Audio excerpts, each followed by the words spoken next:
Okay, so we're going to look at some coordination testing in seated. One of the hallmark ones that we've seen a lot is the finger to nose. So we test that unilaterally.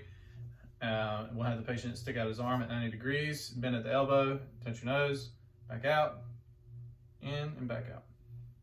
Test the other side, same thing, perfect, okay? Then we'll have the patient bring both his arms out bilaterally at 90 degrees of abduction, bend at the elbows, and try to touch the fingers together. Back out, and back in. If we don't see any abnormalities with that, we can progress off of that and have the patient take their finger and touch my finger.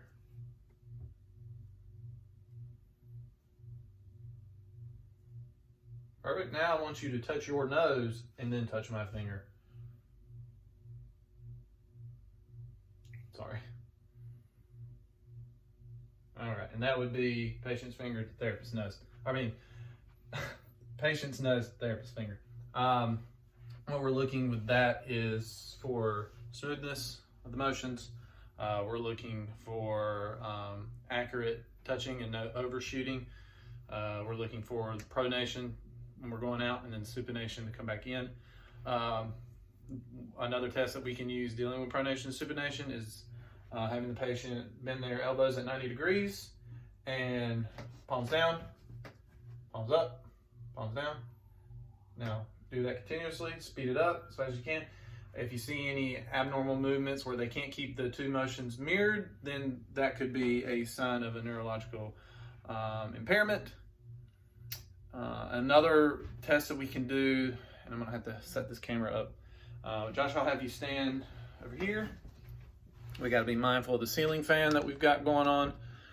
And so I'll have my fingers out just like this at 90 degrees of flexion, and Josh will do the same thing, okay? And what I wanna do is have the patient mirror me, so I'll raise my right arm up, come back down, and ask him to do the same thing. And he'll bring his left arm up and down. Same thing with his left.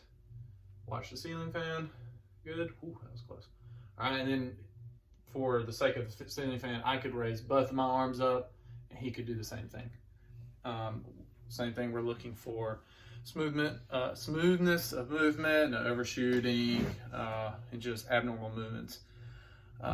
So the next set of tests that we can look for in coordination is involves the patient being in supine. So I'll have you lay down, Josh. And we're looking at things such as like basically the same thing but in the lower limb. And so let's see here. All right, so the first one we're going to do is alternating heel to toe. So I'll have him take this heel, touch this toe, and back down. Now I'll have you take this heel, touch this toe, and back down. And you can do it unilaterally, alternating, looking for the same types of things, smoothness, no overshooting, things like that. Next, what we can do is we'll take this heel and we'll touch this ankle, and then we'll touch this knee. Perfect. And then we'll touch it again and back up. And it's kind of like that finger to nose ordeal. And we can test that bilaterally. And then we can also do the heel slide. And so we'll have the patient take his heel, this heel, from this ankle and slide it all the way up to the knee and back down. And again, just like all the other tests, we're looking for smoothness of movement.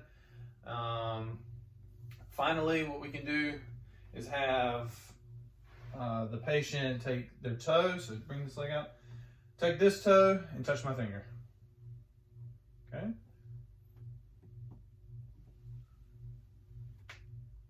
Good. And then we could do the same thing for this toe. Sorry. And a perfect example of that, what I just messed up, is putting your finger in a position to where the patient can actually reach the finger, so it's in their range of motion. So if I were to do it somewhere outside of it, it could skew the results. And so we want to be careful of that. And other than that, I think that covers some of our coordination testing.